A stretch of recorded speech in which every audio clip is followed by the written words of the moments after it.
ఈ కార్యక్రమం థామోనాయుడు గారి బోధన. థామో గారు gate global family of churches కు పర్యవేక్షణ అందిస్తున్నారు. ఆయన దక్షిణాఫ్రికాలోని గౌటెంగ్ రాష్ట్రంలోని శాంటన్ లో ఉన్న గేట్ మినిస్ట్రీ స్థాపకుడు మరియు ప్రధానాధికారి. ఆయన సంఘాన్ని ఖచ్చితమైన బైబిల్ బోధనలపై నడిపించాలనే దృష్టితో సేవ చేస్తున్నారు. అలాగే భూమిపై క్రీస్తుకు ప్రాతినిధ్యం చేసే విధంగా దేవుని బిడ్డలను ప్రోత్సహించే సేవను జరిగిస్తున్నారు.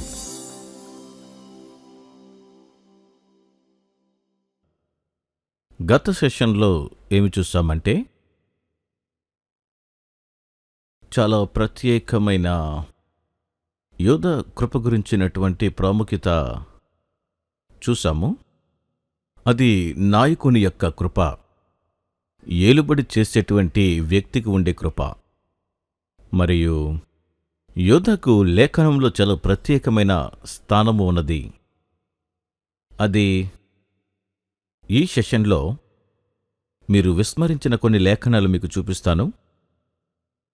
దేవుడు యోధాకు ఖచ్చితమైనటువంటి ప్రాధాన్యతను ఎలా ఇచ్చాడో మీరు దీని ద్వారా తెలుసుకుంటారు.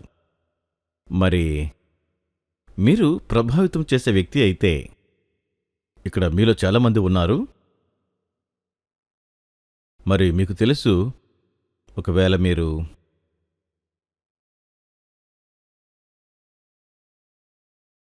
అప్పుడు నీవు ఎక్కడికి వెళ్ళినా అక్కడ ప్రజలందరూ నీకు ఇవ్వాల్సిన ఏకాగ్రత ఇస్తారు,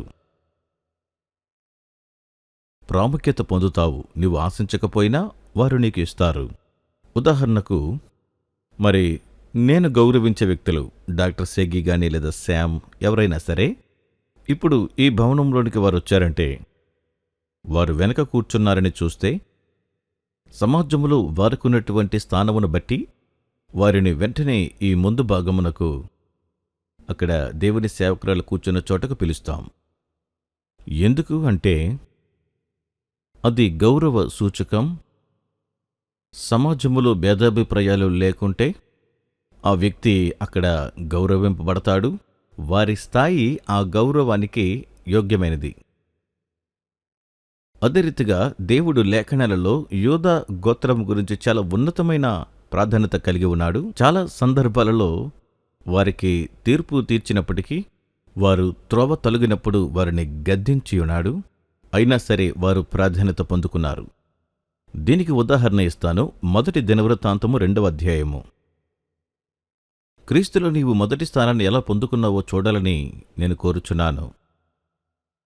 ఎలా నీవు క్రీస్తులో ఎంతో ఉన్నతంగా హెచ్చింపబడి ఉన్నావు. భౌతికంగా ప్రజలు ఒకవేళ నిన్ను చిన్నచూపు చూసినా లెక్క చేయవద్దు. కాని ఆత్మీయతలో నీవు దుప్పటిలో భాగమైనట్లయితే, లేదా నీవు యోధా గుడారములో జీవిస్తున్నట్లయితే, నీ జీవితం పైన దేవుని యొక్క కృప ఉన్నది. అది నీకు చాలా ప్రాముఖ్య స్థానమును ఇచ్చును. మరి దినవృత్తాంతముల గ్రంథము చదువుటకు అంత ఆసక్తికరంగా ఉండదు. బైబిల్ను పూర్తిగా ఎందరూ చదివారు? నేను ఖచ్చితంగా చెప్పగలను. నేను ధైర్యం చేసి చెప్తున్నాను, మీరు కొన్ని వాక్యాలను చదవలేదు. మీరు బైబిల్ మొత్తం పూర్తి చేసినా ఆ పేర్ల జాబితాలు చాలా విసుగ్గా ఉంటాయి. అంటే ఎవరు బైబిల్ సరిగా చదవలేదు. బైబిల్ మొత్తం. అయితే ఇక్కడ ఈ జాబితా ఎంత ఆసక్తికరంగా ఉందో చూద్దాం. మనం దీన్ని తేలిగ్గా తీసుకోలేం. ఉదాహరణకు, వీరు ఇశ్రాయేలు కుమారులు అనగా యాకోబు ఇశ్రాయేలు అని పిలువబడ్డాడు. రూబేను మొదటి కుమారుడా? అవును.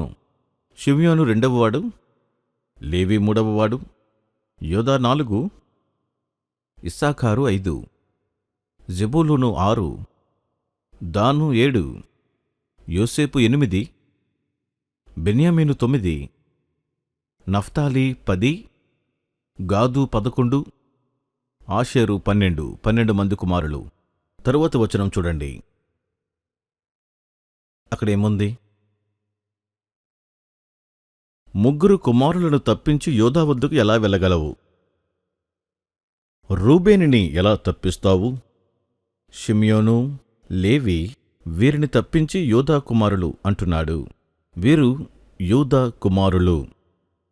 ఇక్కడ జాబితా అంతా ఇచ్చాడు. అతనికి మొదటి స్థానం ఇచ్చావు. చూడండి, ఇంకా మనము క్రిందకు అక్కడ చూసినట్లయితే మీరు చూస్తే పేర్ల జాబితా అంతా ఉంది. కుమారుల పేర్ల జాబితా మీరు చూస్తారు. ఇంకా కాలేబు గురించి కూడా ఉన్నది. తరువాత మీరు చూస్తే ఇక్కడ జాబితా అది దావీదు, సొలొమోను, యెకొన్యా వద్దకు వెళ్ళింది. యూదా కుటుంబమంతా కూడా ఉన్నది. మరి అప్పుడు దేవుడు మరొక కుటుంబము షిమ్యోనుతో ప్రారంభించాడు. ఎందుకంటే రూబేను పడిపోయాడు కదా, మీకు తెలుసు కదా అతనికున్న సమస్య.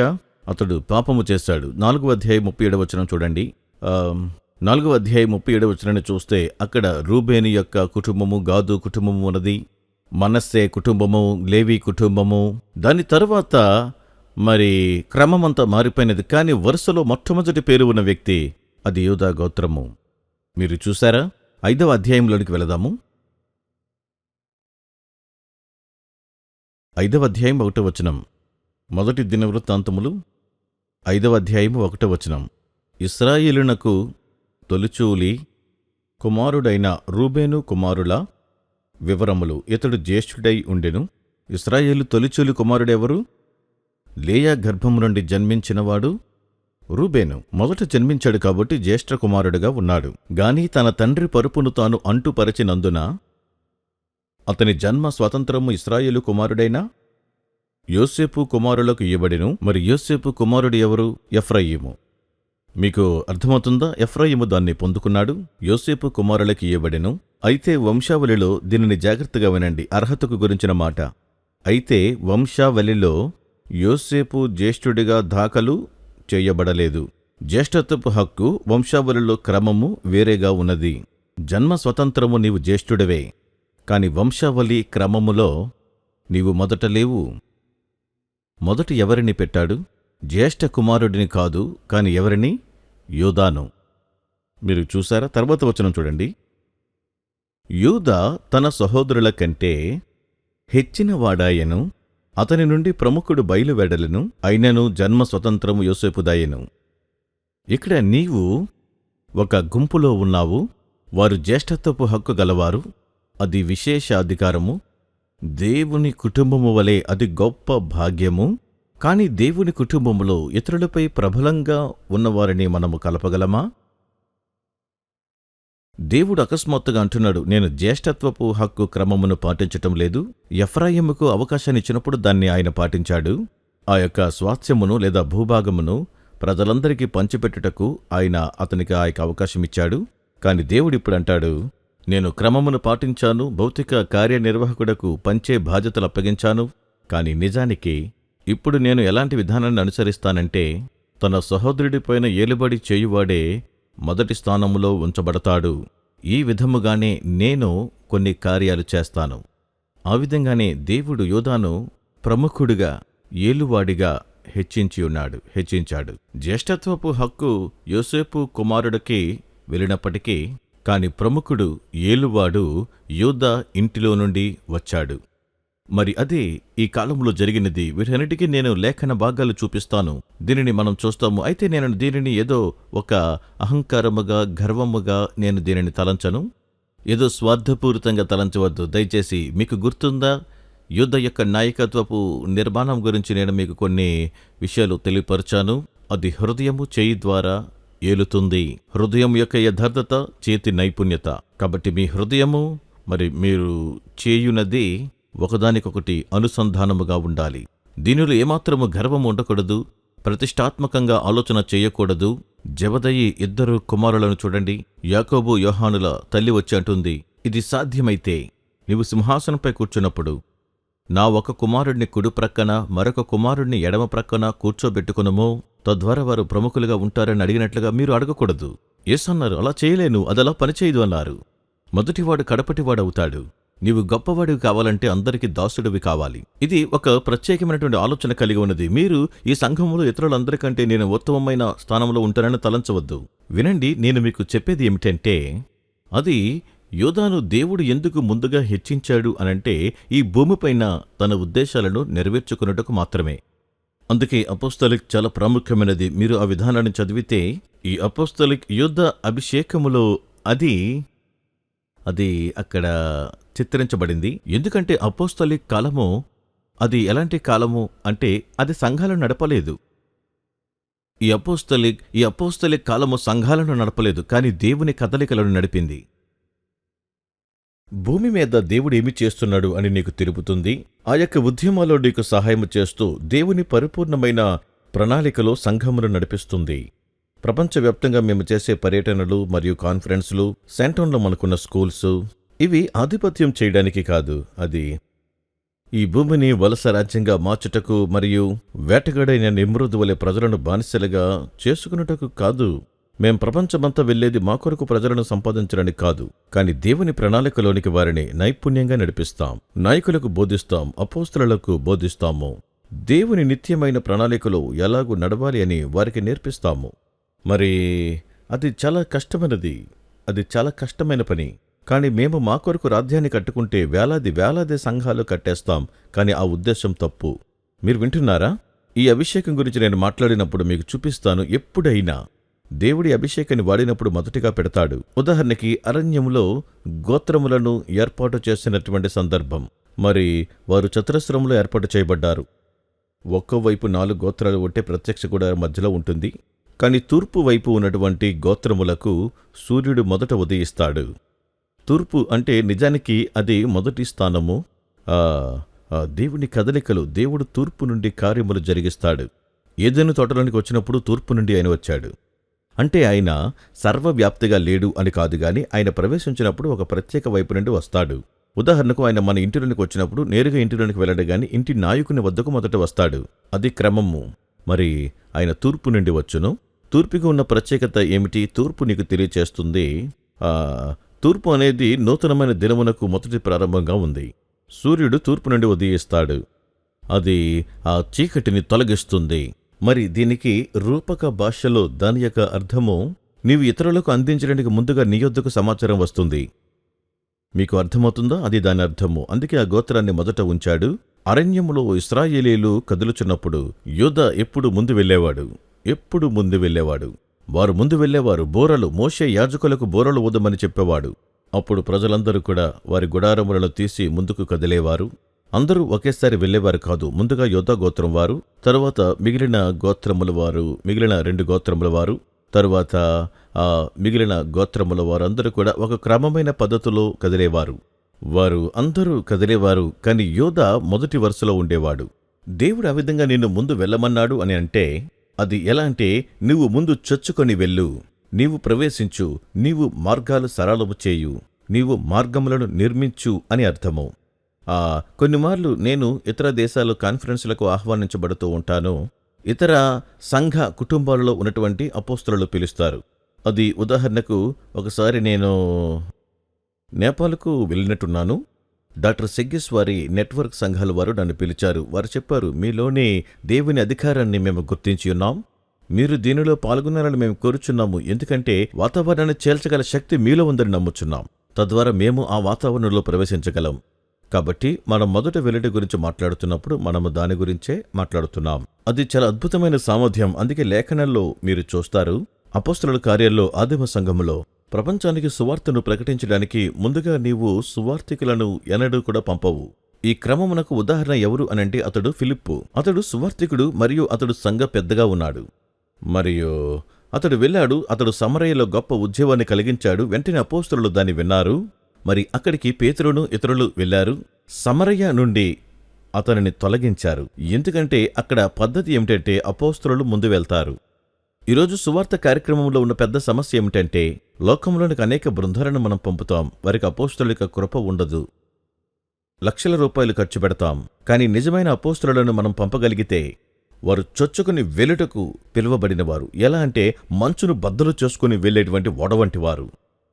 అది ఎలా అంటే చూడండి, మిలిటరీలో ఉన్నటువంటి ఆ బృందాన్ని మనము ఏమంటాము, వారు నైపుణ్యం గల సైనికులు ముందు వెళ్తారు, మార్గం సరళం చేస్తారు, తర్వాత సైన్యం వెళ్తుంది. వారికి ఒక పేరు ఉన్నది. ఏంటది? మొదట వెళ్ళేవారు, మొదట పంపబడేవారు. బ్రిటిష్ సైన్యానికి ముందు ఒక పేరు ఉంటుంది. ఈ బృందాలను వారు ముందుగా పంపుతారు. సరే, ఆ పేరు ఏదైతే కానివ్వండి, మీకు అర్థమైనదని నేను అనుకుంటూ ఉన్నాను. కాబట్టి నీవు ముందుగా వెళతావు. ముందు వెళ్ళుట అనే దానిలో ఒక విషయం ఉంది. దేవుడు నిన్ను వంశావళిలో కూడా ఉంచుతాడు. దాని గురించి ఇప్పుడు నేను చూపిస్తాను. ఈ యొక్క సందర్భంలో యోధా ఎందుకు మొదటివాడయ్యాడు అనేటువంటి దాన్ని వివరిస్తాను. కానీ ఇక్కడ నేను ప్రాముఖ్యంగా చూపించాలనుకుంటున్నాను, ఎప్పుడైతే యోసేపు అలాగే ఎఫ్రాయిము వారు గొప్ప అవకాశాన్ని గొప్ప ధన్యతను పొందుకున్నారో, యూదా తన సహోదరుల కంటే హెచ్చినవాడాయను. మరి దేవుడు అతనికి చాలా ప్రాముఖ్యమైన స్థానమునిచ్చాడు. ఎలా గొప్పవాడయ్యాడు చూపిస్తాను. న్యాయాధిపతులు 20వ అధ్యాయం 18వ వచనం చదువుతాను, తద్వారా మీకు అర్థమవుతుంది ఇశ్రాయేలు ప్రజలు వారు ఎలా పనిచేస్తారు.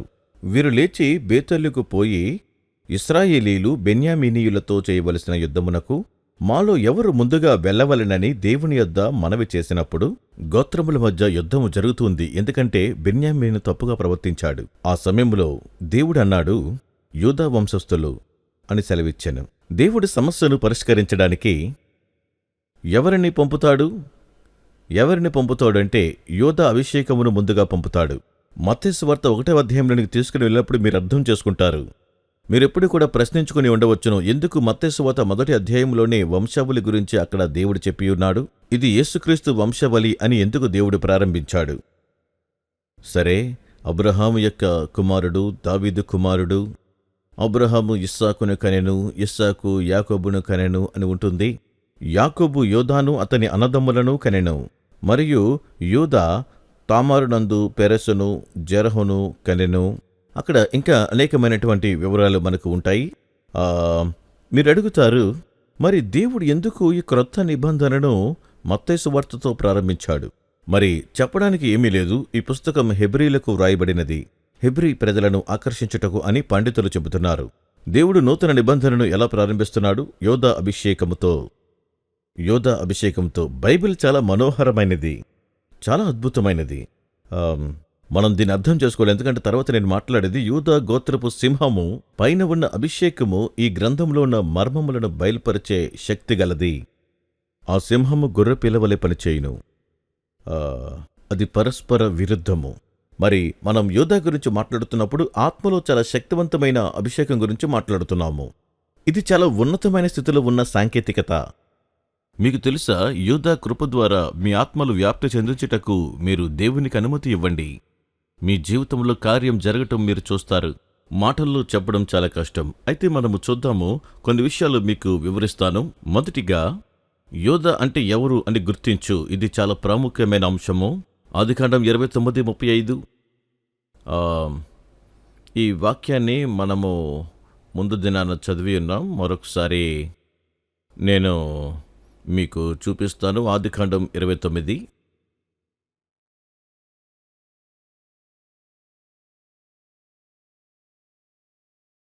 దీన్ని అర్థం చేసుకోవడానికి మీరు 31వ వచనం నుండి చదవాలి. లేయా ద్వేషింపబడుట యెహోవా చూచి ఆమె గర్భము తెరిచెను.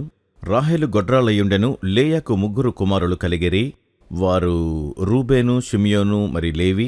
35వ వచనం. ఆమె మరలా గర్భవతి అయి కుమారుని కని ఈసారి యెహోవాను స్తుతించెదననుకొని యూదా అను పేరు పెట్టెను. అప్పుడామెకు కానుపు ఉడిగెను, అనగా పిల్లలు కనవలసిన అవసరం లేదు. ముందు 3 కుమారులు చేయలేనిది ఈ కుమారుడు నాకు చేస్తాడు.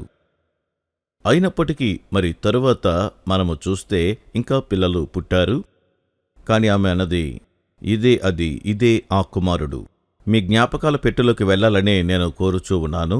జ్ఞాపకాల పెట్టెలో ఉన్న నిర్వచనాలు, ఒకసారి జ్ఞాపకాల పెట్టెలోకి వెళ్తారా? ఎందుకంటే యోధా గురించి మీ నిర్వచనమేమిటో నాకు తెలుసు. నేను ఇక్కడ అతిశయోక్తిగా ఉన్నాను.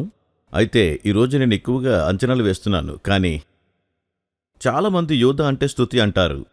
దాన్ని మీరు మర్చిపోండి, వదిలేయండి, మార్చండి. అవును, యోధా అంటే స్తుతి అని చాలా వాక్యాలు మనకు తెలియపరుస్తున్నాయి. కానీ దానికంటే ఎక్కువ ఉంది. నేను మీకు తెలియచేస్తాను. ఈమె ఆయనకు యూదా అని పేరు పెట్టినప్పుడు ఆమె ఏమి చేసిందో చెబుతాను. యూదా, ఆమె ఏమి చెప్తుంది? ఇది శక్తి కలిగిన పేరు, శక్తి కలది. లేఖనాలను చూస్తే యూదా అంటే అర్థము ఏమిటి? అతడు 4వ కుమారుడు, కాని వంశావళిలో ఎప్పుడు కూడా మొదట పెట్టబడి ఉన్నాడు. అతడు ఒకవేళ జ్యేష్ఠత్వపు హక్కు కలిగి లేడు, కాని వంశావళిలో చూస్తే అతడు ప్రత్యేక స్థానము కలిగి ఉన్నాడు. మరి ఇప్పుడు యూదా అనే పేరు యెహూదా నుండి వచ్చింది. JEHUW. ఈరోజు నా బోర్డు ఎక్కడ లేదు. JEHUWDAH, యూదా, యెహూదా వ్రాసుకునండి. ఎందుకంటే ఇంగ్లీష్ తర్జుమా అంటుంది ఆఫ్రికా గురించి నాకు తెలీదు. దీనికి సరైన అర్థాన్ని అవి ఇవ్వలేవు. మనం మూల పదంలోనికి వెళ్ళాలి. యెహూదా. యెహూదా అనే పదము యద్దా అనే పదము నుండి వస్తుంది. YADAH. ఇది చాలా ప్రాముఖ్యమైనది. ఎందుకు ఇది ప్రాముఖ్యము? ఆత్మలో ఇక్కడ ఉన్న వారందరూ క్రీస్తులో నీ ఇంటి పేరు అది యూదా. మీరు దీన్ని అర్థం చేసుకోవాలి. ఒకవేళ మీ పేరు నోయల్ లేదా గుణ లేదా నాయుడు కావచ్చును, అవి భౌతికంగా మన పేర్లు. కాని ఆత్మలో క్రీస్తులో నీ వేరు ఎక్కడిదంటే అది యూదాలో.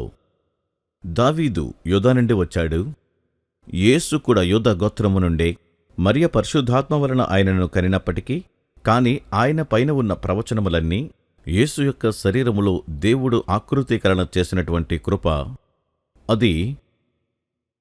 అది యూదా గోత్రము ద్వారానే వచ్చి ఉన్నది. మీ యొక్క పితరులు ఆత్మీయంగా అబ్రహాము మరియు ఇతరులు ఆ వరుస నుండే వచ్చారు. ఇంకా వేశ్య అయిన రాహాబు కూడా ఆ వరుసలో భాగమే. యూదా గోత్రం చాలా శక్తివంతమైనది. మరి మనం చూస్తే మీ యొక్క భౌతికమైనటువంటి గుర్తింపు అనేది అది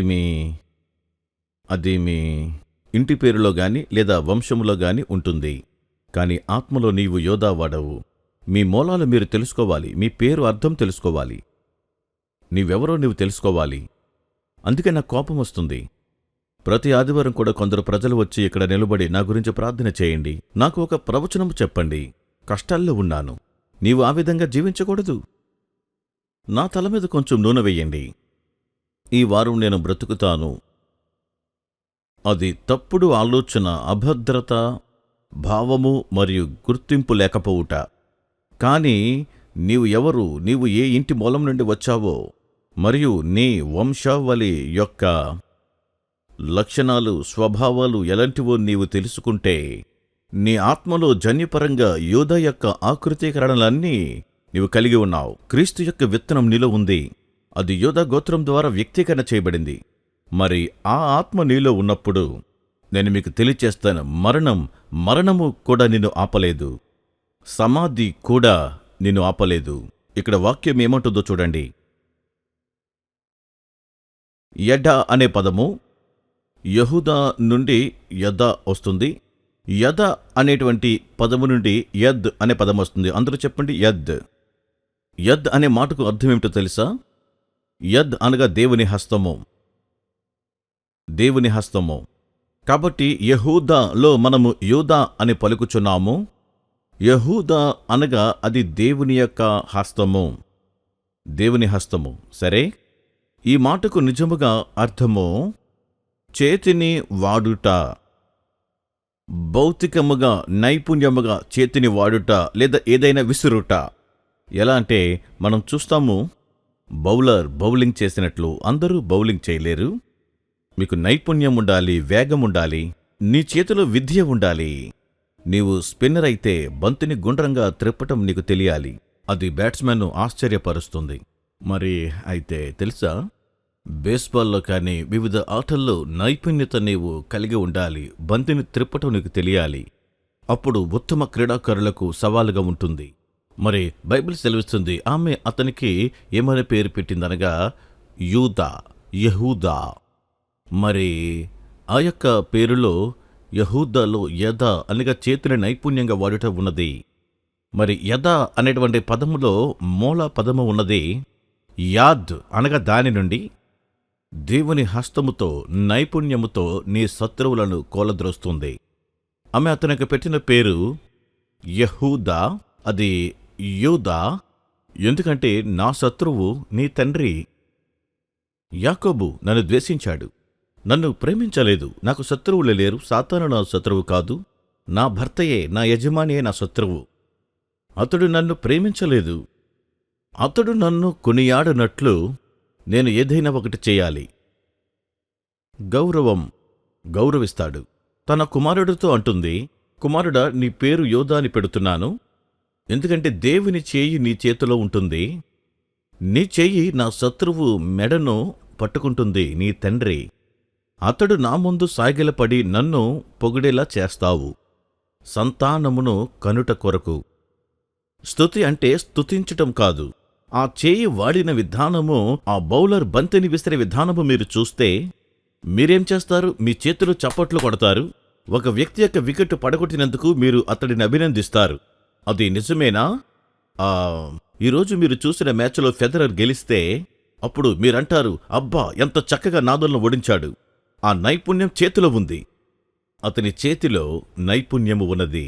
మరి అప్పుడు మీలో కొందరికి నేను ఇప్పుడు వార్తలు చెప్పినట్లుగా వింటూ ఉన్నారు. అతడు అద్భుతమైన పతకాలు సాధించాడు. అద్భుతం కదా? నేను మాట్లాడేది కొందరికి తెలీదు. మీరు పరలోకము నుంచి వచ్చారు. ప్రపంచంలో జరుగుతున్నది మీకు తెలీదు.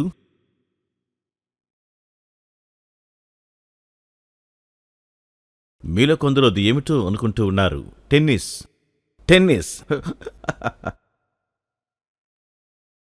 ఇక్కడ అంశం ఏమిటంటే నైపుణ్యము అనేది తర్వాత తెలుసా? ఇప్పుడు లేఖనాల్లో మీకు చూపిస్తాను. యాకోబు ఇతడిని మొదటివాణ్ణిగా చేశాడు. యోసేపు అనేక రంగులుగల అంగి ధరించాడు, చివరకు బానిసగా అమ్మివేయబడి ఉన్నాడు. అయితే ఇక్కడ యూదా యాకోబు జీవితంలో మొదటి సూచనగా అది మారియున్నాడు. అతడు ఎప్పుడు ఏమి చేయదలిచినా యోధాను పిలిచి నీవు చేయు అంటాడు. మరి దీనిలో ఉన్న ప్రత్యేకత, దీనివల్ల వచ్చిన ఫలితమేమిటో మీకు తెలుసా? తరువాత సమయంలో లేయా మరణించినప్పుడు ఆమెను అదే సమాధిలో పాతిపెట్టారు, అదే గుహలో. అది మెక్పెల్లా. అది నిబంధన గుహ. మెక్పెల్లా అనగా 2 గుహలు. మరణములో 2 దానిని పంచుకుంటారు. అయితే అతడు ప్రేమించిన రాహేలును అక్కడ పాతిపెట్టలేదు. వారు లేయాను యాకోబుతో కలిపి పాతిపెట్టారు. రాహేలు త్రోవ ప్రక్కన పాతిపెట్టబడినది. ఆమె జ్ఞాపకార్థముగా అక్కడ రాళ్ళు కుప్పగా వేయబడినవి. ఆలోచించండి, అతడు ప్రేమించిన స్త్రీ సమాధిలో అతనితో లేదు. అతడు ద్వేషించిన స్త్రీ యోధా లాంటి ఇతరులను కనియున్నది. మరి ఆమెకు ఎక్కడ చోటు దొరికిందంటే ఆమె పితరుల వద్ద చేర్చబడింది. అబ్రహాము, ఇస్సాకు, యాకోబు ఆ గుహలో ఉన్నారు. వారి భార్యలు శారా, రెబకా, లేయా. రెబకా మీరు ఊహించగలరా? ఊహించండి, ఆమె ఈ కుమారుడిపైన ఏ విధంగా నిక్షేపణం విడుదల చేయాలో అర్థం చేసుకున్నది. అదేవిధంగా ఆదికాండము 3వ అధ్యాయము 15వ వచనము, స్త్రీ సంతానము సాతాను యొక్క తలలు చిదగొట్టును. యోధా అనే ఈ గోత్రములో నుండి చివరికి క్రీస్తు కూడా వచ్చియున్నారు. అంటే దేవుడు కార్యాలు ఎలా ఉంటాయి అని ఆలోచించడం చాలా అద్భుతంగా ఉంటుంది. ఈ మాటకు అర్థం ఏమిటంటే అది చేతులను జోడించి గౌరవించుట లేదా పూజించుట. చేతులతో బ్రతిమాలుటం అనే అర్థం కూడా ఉన్నది. చేతులను పైకెత్తి స్తుతించుట, పొగుడుట. ఒక విషయాన్ని వినండి. నీ జీవితంలో నీవు తీవ్రముగా విజయం పొందినప్పుడు నీవు విజయం సాధించడానికి నీ చేతులు వాడబడతాయి. అది నీ పూర్తి దేహానికి సాదృశ్యం. కాని నీకు తెలుసు, అది నీవు చేయలేదు, కాని దేవుని హస్తమే నీ జీవితంలో చేసింది. నీకు వచ్చిన విజయమంతా ఆయన వల్లనే. నీవు దేవుని వైపు చేతులెత్తినప్పుడు అప్పుడు అవి వట్టి బలహీనమైన చేతులు కాదు. ఎందుకంటే దేవుని వైపు నీవు చేతులెత్తి అంటావు, నీవే స్తుతి నొందదగిన వాడవు, నీ చేయి నాకు తోడుగా ఉండుటను బట్టి నేను విజయం సాధించాను, దీనిని తిరిగి నీకే సమర్పిస్తున్నాను. అనగా నీ చేయి సాధించినది కాని నా చేయి కాదు. అదే దాని అర్థం. కొన్నిసార్లు మనం చూస్తే ప్రజలు తేలికగా వారేమనుకుంటారు, నేను ఆదివారంలో నేను చేతులు పైకెత్తని అని చెప్పినప్పుడు ఇతను ప్రతి వారము కూడా ఇదే చెబుతూ ఉంటాడు, అలసిపోయాను, నాకు చేతులు నొప్పులు పుడుతున్నాయి.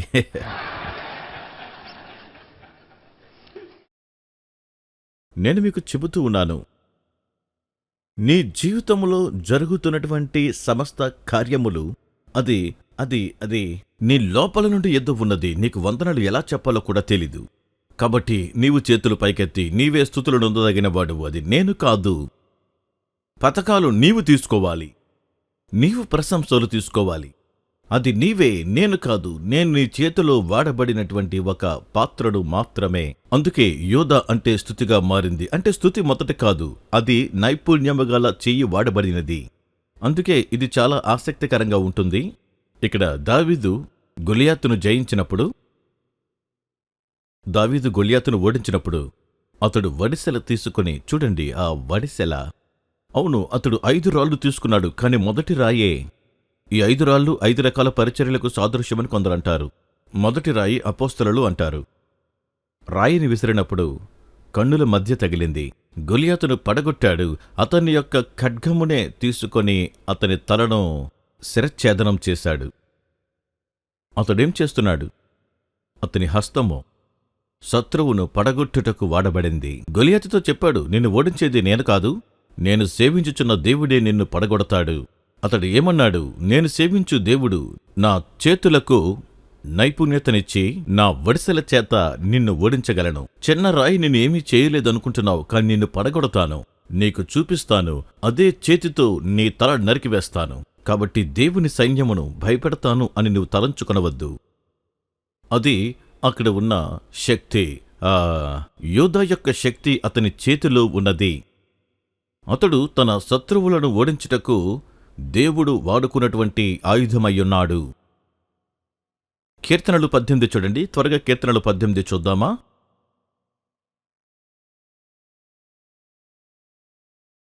కాబట్టి అలా తలంచవద్దు. కొన్నిసార్లు నీ చేతిని చాపవచ్చు, కొందరికి షేక్ హ్యాండ్ ఇవ్వచ్చు, కానీ నీలో ఏముందో తెలుసుకోవాలి.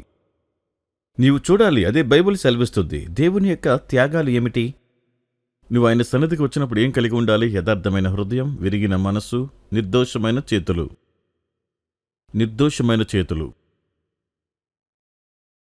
నీ చేతులు నిర్దోషమైనవైతే అవి దేవుని యొక్క చేతులు.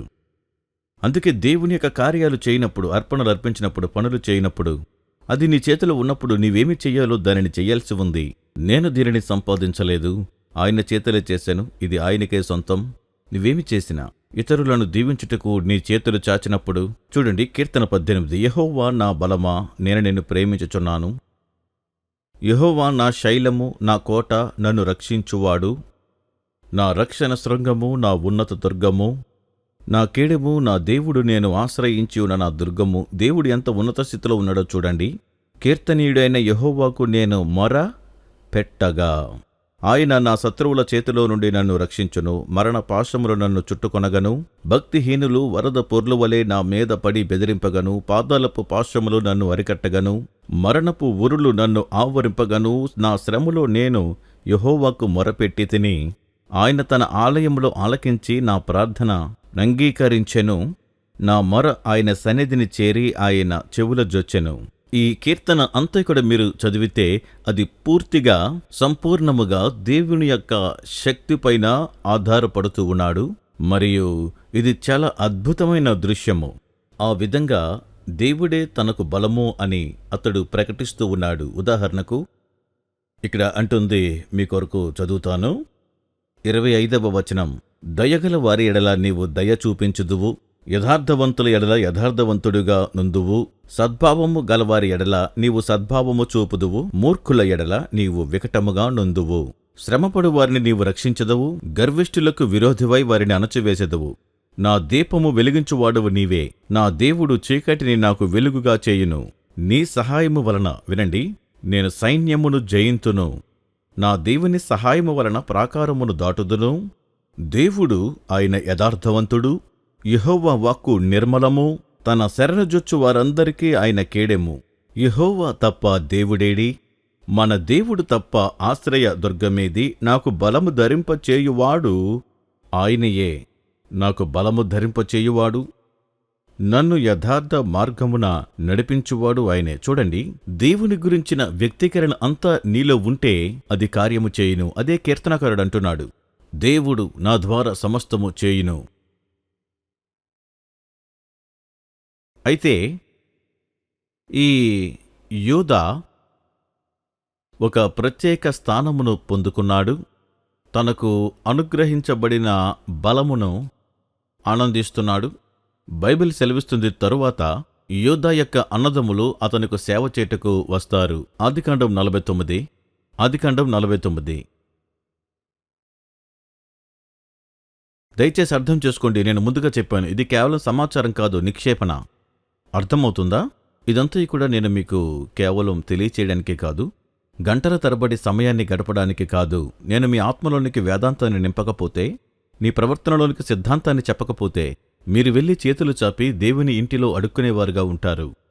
బళ్ళ దగ్గర కూర్చున్నటువంటి కుక్క వలె ఏదైనా కొంచెమో ఆహారము కానీ రొట్టె కానీ పడుతుందని చూస్తారు. మనం అలా ఉండకూడదు. మనము రాజులము, యాజకులము, సర్వోన్నతుడైన దేవుని కుమారులము, స్త్రీలు పురుషులు. మనము రాజ్యవంశానికి చెందినవారము. అధికారం మన రక్తంలోనే ఉంది. అది అధికారం. ఈ లోకంలో నీవు చాలా భేద స్థితిలో జీవించవచ్చును, కాని అది నిన్ను మార్చదు. నేను చెప్పే వాక్యాలు నిన్ను మారుస్తాయి. ఇది అనుకూల ఆలోచన కాదు, ఇదే మనము. మెల్కీసెదెకు క్రమము చొప్పున ఉన్నటువంటి మనమే. మెల్కీసెదెకు. నీవు ఆ వరుస క్రమాన్ని ధ్యానిస్తే అది యెరూషలేము నుండి పనిచేస్తుంది. యోధా కూడా అక్కడ నుండి పనిచేస్తాడు.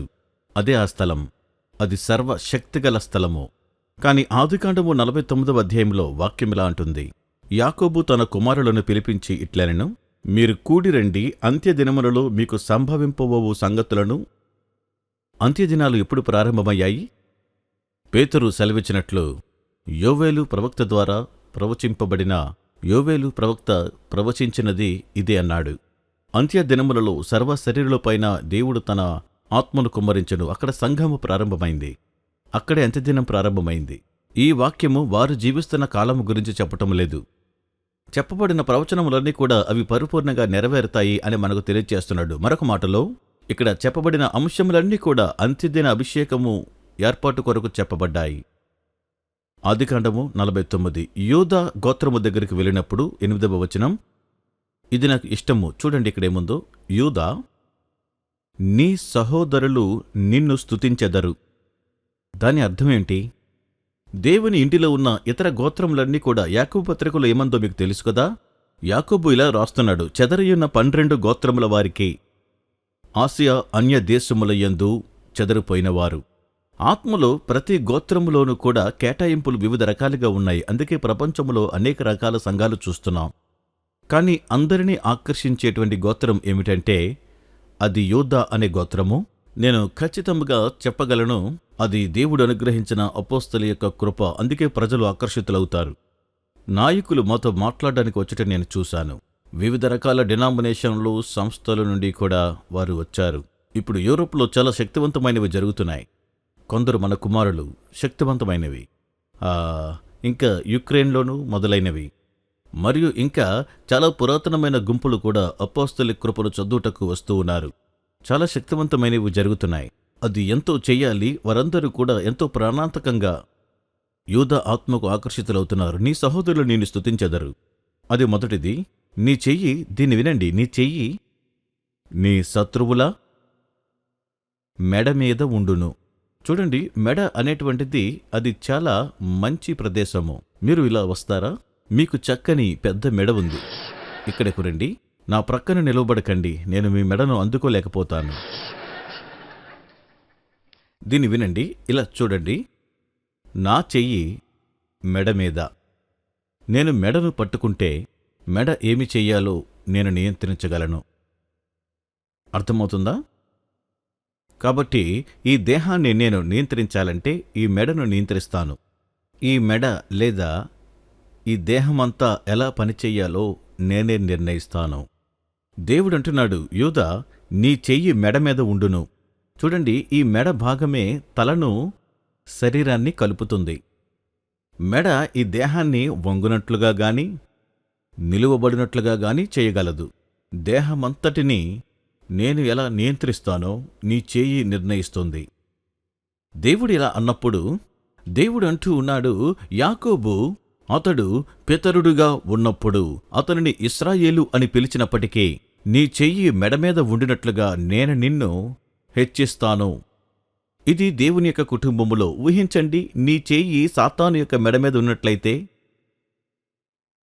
ఊహించండి, నీ చెయ్యి ఉన్నట్లయితే వివిధ పరిస్థితులలో నీవు నీ చెయ్యి చాపినప్పుడు దాన్ని చేయటం నీకు తెలిస్తే చాలా శక్తివంతమైన కార్యాలు జరుగుతాయి భూమి మీద.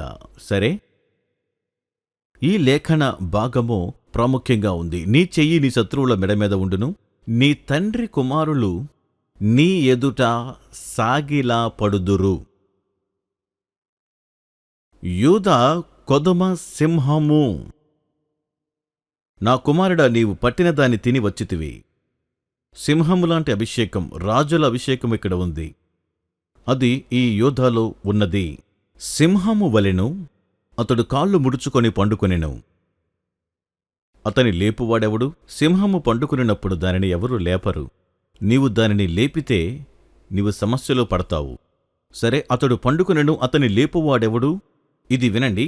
రాజదండము, పరిపాలన, రాజ్య అధికారము యూదా యొద్ద నుండి తొలగదు. యూదా యొద్ద నుండి తొలగదు. అతని కాళ్ల మధ్య నుండి రాజదండము తొలగదు. అంటే యాజకుని యొక్క అభిషేకము.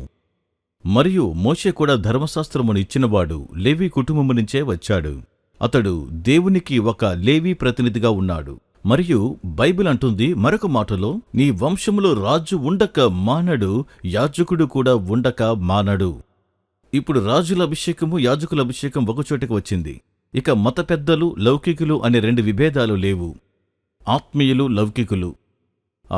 అకస్మాత్తుగా ఇది ఒకటిగా మారింది. మీరు బజార్లో పనిచేస్తున్నా లేకున్నా మనమంతా కూడా కలిసి రాజుల యాజకుల అభిషేకములో కలిసి పనిచేస్తాం. రాజుల యాజకుల అభిషేకము దానిలో ఉంది. ప్రవచనాలు ఇక్కడ ఉన్నాయి, ప్రవచనాలు ఉన్నాయి. ఇంకా ముందుకు మనం వెళ్ళినట్లయితే షిలోహు వచ్చు వరకు ఇది యేసును గురించినది. యేసు వచ్చు వరకు ఆయనే శాంతిని, సమానత్వాన్ని తెచ్చువాడు. షిలోహు అనే మాటకు వచ్చువాడు, రాబోబువాడు అని అర్థం. ప్రజలు, జనసమూహములు అతనికి విధేయులై యుందురు. ఈ అభిషేకం యొక్క సంపూర్ణత వచ్చినప్పుడు ప్రజలందరూ కూడా ఒకే చోట ఐక్యముగా కూడి ఉందురు. అదే దాని అర్థము. దీనిని వినండి, ఇది చాలా చక్కగా ఉన్నది. ద్రాక్షవల్లికి తన గాడిదను, ఉత్తమ ద్రాక్షవల్లికి తన గాడిద పిల్లను కట్టి, ద్రాక్షరసములో తన బట్టలను, ద్రాక్షల రక్తములో తన వస్త్రమును ఉదుకును. అద్భుతమైన భాష. అతని కన్నులు ద్రాక్షారసము చేత ఎర్రగాను, అతని పళ్ళు పాలచేత తెల్లగా ఉండును. అద్భుతమైన భాష ఇది. దీని అర్థమేమిటి? ఈ అభిషేకము రాజుల, యాజకుల రాజుల అభిషేకము కలిగి ఉండటం మాత్రమే కాదు, నీవు పరిపాలన చేయటము, నీ సోదరులు వచ్చి నీకు విధేయులయుట మాత్రమే కాదు, గొప్ప గొప్ప జన సమూహములు, కుటుంబములు వచ్చి వారు నీతో కలుసుకుంటారు. అవన్నీ కూడా. మరి ఈ అభిషేకం యొక్క ప్రత్యేకత ఏమిటంటే, అది ప్రజలను తన యొద్దకు ఆకర్షించే శక్తి కలిగి ఉంది. ప్రజలు వస్తారు, ఈ అభిషేకం వద్దకు వస్తారు. వారు అన్ని వైపుల నుండి వస్తారు. ఒక అడుగు ముందుకేసి ఈ అభిషేకమును ఒక దృశ్య రూపంలో గాడిదయు, గాడిద పిల్లయు అని చెప్పారు. ద్రాక్షవల్లికి కట్టి. దాని అర్థం తెలుసా? మనుష్యుల పట్టణములలోనికి దేవుడు వచ్చుటకు ఉపయోగించు వాహనములు, మానవుని యెరూషలేము. దేవుడు దానిని ద్రాక్షవల్లికి కట్టుట అనగా అది ఒక ప్రత్యక్షత. ఈ వాహనములు సత్యమునకు, ప్రస్తుత సత్యమునకు కట్టబడియున్నవి, పలుకబడిన వాక్యమునకు, ఇంకా అది గుత్తిలో ఉన్నటువంటి రసమునకు. వారు దేవుని యొక్క ప్రత్యక్షతకు ఎంతగానో కలపబడి ఉన్నారు. వారు దేవుని తలుపుకు కట్టబడి ఉన్నారు. మీకు గుర్తుందా? యేసుక్రీస్తు మత్తయి 21లో తన శిష్యులలో ఇద్దరిని పిలిచి, మీరు ఎదురుగా ఉన్న గ్రామంలోనికి ఆ వ్యక్తి ఇంటికి వెళ్లి అక్కడ గాడిదయు, గాడిద పిల్లయు కట్టబడి ఉన్నవి, అవి ఆ ప్రవేశము యొద్ద తలుపు వద్ద కట్టబడ్డవి. ప్రవేశ ద్వారము అనగా ప్రత్యక్షత, దానిలోనికి ప్రవేశించుట ఒక కార్యము యొక్క ప్రారంభముగా ఉన్నది. దాని కట్లను విప్పి ఆజ్ఞాపించి నా యొద్దకు తీసుకురండి. గాడిదను, పిల్లను తీసుకొచ్చారు. అక్కడ వాక్యమంటుంది, గాడిదయు, గాడిద పిల్లయు అంటే తండ్రి, కుమారుడు, ద్రాక్ష తిత్తి నా యొద్దకు తీసుకురండి. అప్పుడు తండ్రి దాని కొడుకైన గాడిద పిల్లపైన కూర్చొని యెరూషలేములోనికి వస్తాను. 12 మంది అపోస్తలులు వారి పై వస్త్రములు తీసి గాడిద పైన వేసి ఉన్నారు. తద్వారా దేవుడు అపవిత్రమైన గాడిదపైన కూర్చొనడు, కాని గాడిద పైన ఉన్నటువంటి అభిషేకపు దుప్పటిపైన కూర్చొని యెరూషలేములోనికి వస్తాడు. అదే అని చెప్పాడు. ఇంకా ముందుకు వెళ్లి ఇలాగూ అన్నాడు, వీరు ఆ యొక్క ద్రాక్షవల్లితో కేవలం సంబంధం మాత్రమే కలిగి ఉండడం కాదు, ఇంకా వారు తమ యొక్క వస్త్రములను ద్రాక్ష రసములో ఉతుకుదురు. ఇంకా ఆ వాక్యాన్ని మరొకసారి నేను మీ కొరకు చదువుతాను. ద్రాక్షారసములో తన బట్టలను ఉదుకును. దాని అర్థం తెలుసా? ఆత్మలో నీ వస్త్రాలేంటో నీకు తెలుసా? నీవు ధరించినవి కాదు, అవి నీ కృపలు, నీకు ఇవ్వబడిన వరములు. మీ అందరికీ వరములివ్వబడ్డాయి. మీ పరిచర్యల ఆకృతీకరణలు, మీ పరిచర్యలు, అవి మీ పరిచర్యలు ఎంత గొప్పవైనను సరే, ప్రస్తుత సత్యములో నీవు దానిని ఉంచకపోయినట్లయితే అది పాతబడిపోతుంది. దేవుని వరములు పిలుపులో నీకు పశ్చాత్తాపం లేకపోతే, దేవుడు నీకిచ్చిన కృపలు అభిషేకమును ఎలాగూ ఉతుకుకోవాలో నీకు తెలియకపోతే, ప్రస్తుత సత్యమనే ప్రత్యక్షతలు ఉతకకపోతే, నేను ఖచ్చితంగా చెప్పగలను, నీవు నేల నుండి బయటపడిన చేప వలె ఉంటావు. ఈ రోజులో చూస్తుంటే దయ్యములను వెలగొడుతున్నారు, రోగులను స్వస్థపరుస్తున్నారు, ప్రవచనాలు, బైబిల్లో ఉన్న ప్రవక్తల వలె వారు మాట్లాడుతారు. కాని వారు పూర్తిగా దేవునికి దూరంగా ఉన్నారు, ఎందుకంటే వారికి కాలము తెలీదు. వారు వరములతో పనిచేయగలుగుతారు, కాని ఈరోజు దేవుడేమి చెప్తున్నాడో దానికి వేరయ్యున్నారు. మీరు టీవీలో చూడండి, మీకు తెలుస్తుంది. ఎక్కడికి వెళ్ళినా బలమైన దేవుని సేవకులు, కాని వారు వేరయ్యున్నారు. ఎందుకంటే ఈ అభిషేకము యొక్క దుప్పటి ప్రస్తుత సత్య ప్రత్యక్షతతో కట్టబడి ఉండుటకు వారు అనుమతించలేదు. మీరు వింటున్నారా? అందునిమిత్తమే ఇలాంటి ఇల్లులు చాలా భాగ్యవంతమైనవి. ఇవి భూమిపైన చాలా ఉన్నాయి. ఇక్కడికి వచ్చి మీరు ఉతుక్కునవచ్చు. నీటిలో కాదు, నీళ్లు ద్రాక్షరసంగా మారాయి. మీరు వాక్యంలో ఉతుకుట కాదు, వాక్య ప్రత్యక్షతలో ఉతుకుతారు. వ్రాయబడిన పలకబడిన వాక్యం. ఇక్కడికి వచ్చినప్పుడు అదే జరుగుతుంది. మీరు హెచ్చింపబడతారు, శృతి చేయబడతారు, సరిచేయబడతారు, సర్దుబాటు చేయబడతారు. మీ వరములతో పనిచేస్తారు. నేను దయ్యమని వెళ్ళగొట్టడానికి 3 గంటలు పట్టేది, కానీ ఇప్పుడు 30 సెకండ్ల కంటే ఎక్కువ వృధా చేయను. నేను దయ్యంతో మాట్లాడను. నువ్వు ఎన్ని సంవత్సరాల నుంచి ఉన్నావు, నీ పేరేమిటి, ఎవరు నిన్ను పంపారు, ఇవన్నీ నాకు ఆసక్తి ఉండదు. నీవు బయటికి రావాలి, యేసు నామములో ఇప్పుడే రావాలి అని అంటాను. ఇప్పుడే బయటికి రావాలి. నీవు గంటల తరబడి చెయ్యాలనుకుంటే నీకు ఉన్న సమయం అదే, కాని నేను వెళ్తాను. యేసు నామములో నాకున్న అధికారముతో నేను గద్దిస్తున్నాను, బయటికి వెళ్ళు. నేను వెళ్ళిపోతాను, ఎందుకంటే నాకు తెలుసు, మనం ఒకసారి పలికితే నీ మాటలు వెనక్కి తిరిగి రావు. అది జరుగుతుంది. ఒకవేళ మూర్చపోయినను, నురుగు కక్కినను, ఏకాగ్రతను త్రిప్పడానికి దయ్యములు వింత చేష్టలు చేస్తాయి. అప్పుడు వాటిని వెళ్ళగొట్టాలంటే 3 రోజులు సమయం పడుతుంది. కాని మాట పలకండి, మీరు వెళ్ళిపోండి. ఇక వాటికి వేరే మార్గమే లేదు, ఎందుకంటే నీవు వాటితో ఇక మాట్లాడవు. నీవు ఏదైతే పలికావో అది జరుగుతుంది, ఎందుకంటే నీ నోటి నుండి వచ్చిన మాట వృధాగా తిరిగి రాదు. బయటికి వెళ్ళు. 1 గంట సేపు అటు ఇటు కొట్టుకుని చివరకు వెళ్ళిపోతాయి. ఆఖరి క్షణం వరకు ఉండి అప్పుడు అవి వెళ్ళిపోతాయి. ఆ విధంగా చెయ్యాలి. విశ్వాసంలో ఎలా పనిచేయాలో నేర్చుకోవాలి. కొంతమందికి దెయ్యములతో మాట్లాడడం బాగా అలవాటయ్యి మాట్లాడకపోతే ఒంటరితనాన్ని అనుభవిస్తారు. ఇక్కడ నేనేమి చెప్తున్నాను? నీ వరములు ద్రాక్షరసములో ఉతుకుట. ఇప్పుడు ఇది చాలా పదునుగా మారుతుంది. ఇది ఎలా ఉంది? నేను ఇలా చెప్తాను. నేను ఉదయం డర్బన్ వెళుచున్నాను. నేను కారులో వెళ్తే 6 గంటలు పడుతుంది, కానీ నేను సైకిల్ పైన వెళ్తే కొన్ని రోజులు పడుతుందనుకుంటాను. కానీ విమానంలో వెళితే గంట కన్నా తక్కువ పడుతుంది. నేను గంటలో వెళ్ళగలిగినప్పుడు నేను కారులో వెళ్ళను. అయితే నీవక్కడకు చేరుతావు. అయితే నీవు దయ్యముతో ఆ రోజంతా మాట్లాడాలనుకుంటే నువ్వు మాట్లాడవచ్చు, చివరికది వెళ్ళిపోతుంది. కాని ఎందుకు అలా చేయాలి? నీవు దాన్ని కొన్ని నిమిషాల్లో, సెకండ్లలో చేయవచ్చు. మీరు వింటున్నారా? చూడండి, అటువంటి అధికారాన్ని దేవుడు నీకిచ్చాడు. దానినే నీ వస్త్రములు ద్రాక్షరసములు ఉతుకుట అంటాను. తెలివిగా మారటం కాదు. మనము తెలివిని వాడము, లోకము వాడుతుంది. మనం జ్ఞానం వాడుతాము. మీరు వింటున్నారా? మనం జ్ఞానముతో చేస్తాము. సరే, ఈ అభిషేకం గురించి తర్వాత భాగం ఇది నాకెంతో ఇష్టము. ద్రాక్షల రక్తములో తన వస్త్రములు ఉదుకును. అదే మాట, కాని రక్తము అంటే ఇక్కడ త్యాగము.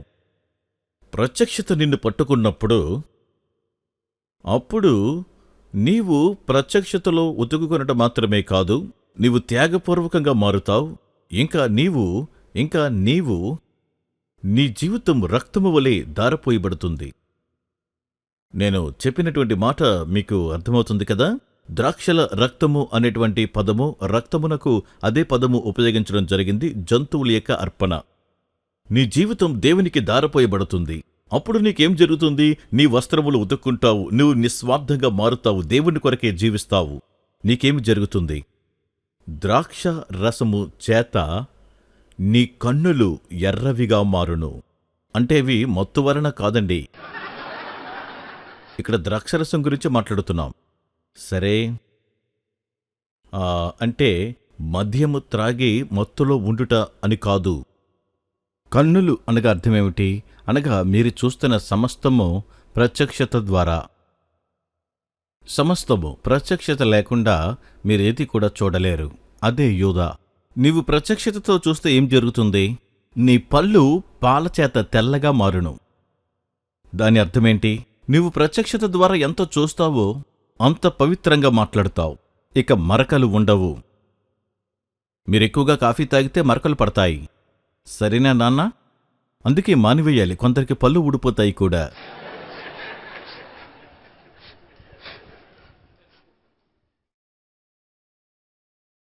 ఏమి జరుగుతుంది? నీవు ఎంతగా చూస్తావో నీ పెదవులు పవిత్రంగా మారుతాయి. నీ పళ్ళు అంత పవిత్రంగా మారుతాయి. నీ పెదవులు కృపలో ముంచబడతాయి. ఇలా ఏ మానవుడు మాట్లాడలేదు. ఇది ఏ కొత్త సిద్ధాంతము? మన ప్రజలు నాతో అంటారు, మీరు కొన్ని సందర్భాలలో మాట్లాడమని మిమ్మల్ని అడిగినప్పుడు మీరు కొద్ది మాటలు మాట్లాడిన అనేక మంది వచ్చి చాలా అద్భుతం, మీరెక్కడి నుంచి వచ్చారు అంటారు. ఇది మీరెక్కడి నుంచి పొందారు? ఇలాంటిది ఎప్పుడు కూడా వినలేదు. మీరు మా సంఘంలో మాట్లాడతారా? మీరు పాస్టర్లు కూడా కాదు. మీరు సంఘాల్లో మాట్లాడడానికి పిలువబడుతున్నారు. మీరు మీ యొక్క జీవిత సాక్ష్యాన్ని పంచుకున్నప్పుడు ఏం జరుగుతుంది? ప్రజలందరూ కూడా ప్రత్యక్షతను చూడడం ప్రారంభిస్తారు. అది వారి నోటి నుండి ప్రవహిస్తుంది. అది తేనె ప్రవహించినట్లు. నేను చెప్తున్నది మీరు వింటూ ఉన్నారా? మనము ఈ అభిషేకము గురించి మాట్లాడుచూ ఉన్నప్పుడు చాలా ప్రత్యేకమైన రీతిలో వచ్చేటువంటి అభిషేకం గురించి మాట్లాడుతున్నాం. ఈ అధ్యాయంలో ఉన్నటువంటి అభిషేకములన్నీ కూడా యూదా గోత్రములో తమ సంపూర్ణతకు చేరాయని నేను నమ్ముచూ ఉన్నాను. సరే, మీరు ఇక్కడ బ్రేక్ తీసుకోవాలనుకుంటున్నారా లేదా మనం వాక్యంలో ముందుకు వెళ్ళాలనుకుంటూ ఉన్నారా? మీరు మరికొంత సమయం వాక్యం వినగలుగుతారా? వాక్యాన్ని వినాలనుకుంటూ ఉన్నారా? పర్వాలేదా? సరే, ఇప్పుడు యేసుక్రీస్తు యొక్క సంఘము అనేకమైన రీతులలో వర్ణించబడినది. మరి సంఘములో మనం అర్థం చేసుకోవాలి. ఒక ప్రత్యేక వర్ణన మనము చూడాలి. పేతురు మొదటి పత్రిక 2:9 మీరు ఏర్పరచబడిన వంశమును మరియు మీరు ఏర్పరచబడిన వంశము, రాజులైన యాజక సమూహము, పరిశుద్ధ జనమును, దేవుని సొత్తైన ప్రజలు, మీరు చీకటిలో నుండి ఆశ్చర్యకరమైన తన వెలుగులోనికి పిలిచిన వాని గుణాతిశయములను ప్రచురము చేయు నిమిత్తం. ఇక్కడ ఏర్పరచబడిన వంశము అనగా అర్థం ఏమిటి?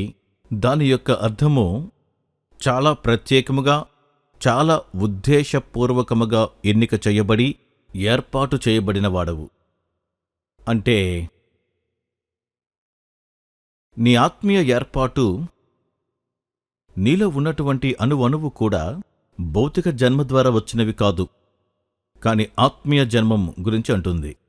ఎందుకంటే వంశావళిలో నీవు మొదట రాకపోయినప్పటికీ అబ్రహాము, ఇస్సాకు, యాకోబు 12 మంది గోత్రికలు వారు వంశావళిలో మొదట వస్తారు.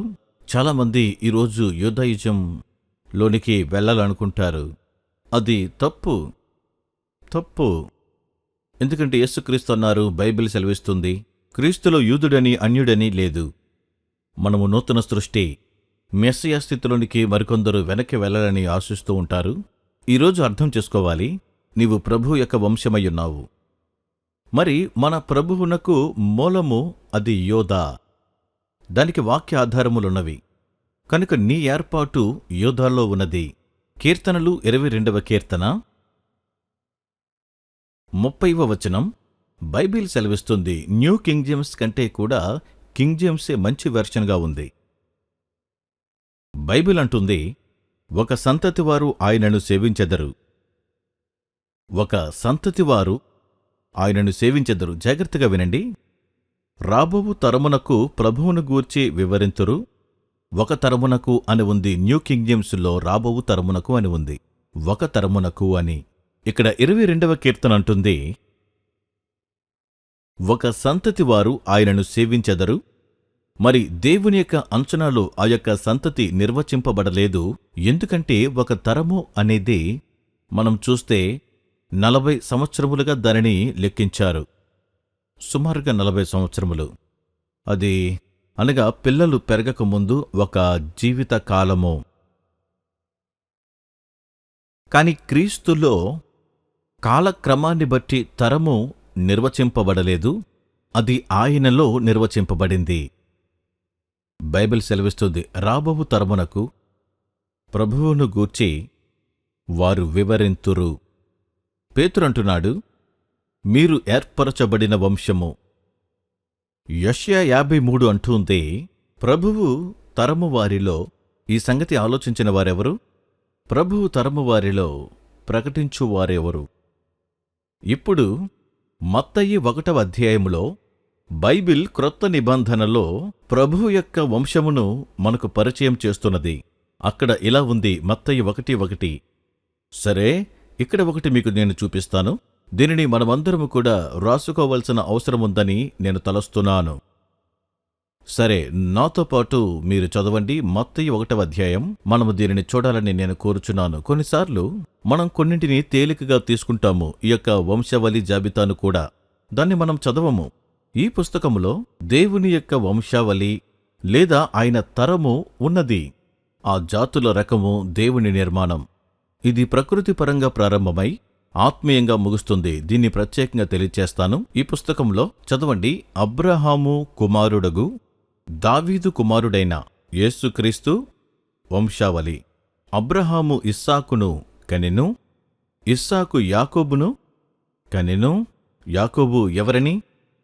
యాకోబు తనలాంటి ఒక ప్రత్యేకమైన వ్యక్తిని కన్నాడు అని ఎందుకు చెప్పలేదు? అయితే మరి అతనికి ఇష్టమైన కుమారుడు యోసేపు అని చెప్పలేదు. ఏమి చెప్పారు? యూదాను అతని అన్నదమ్ములను కనెను.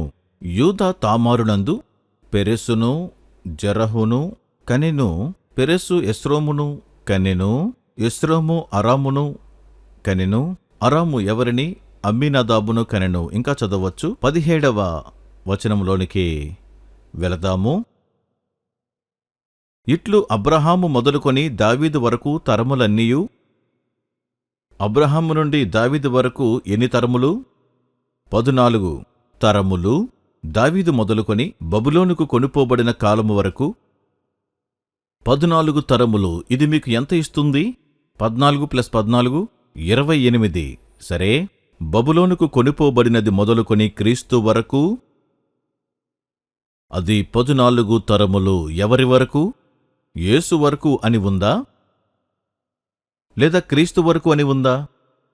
14 3 14లు మొత్తమెంత?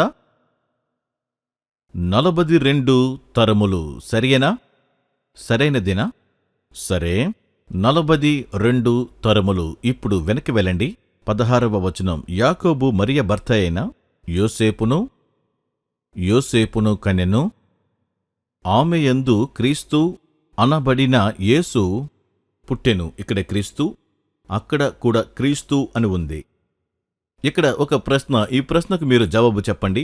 మీరు ఆ క్రీస్తు శరీరమా లేదా క్రీస్తు నందున్నవారా?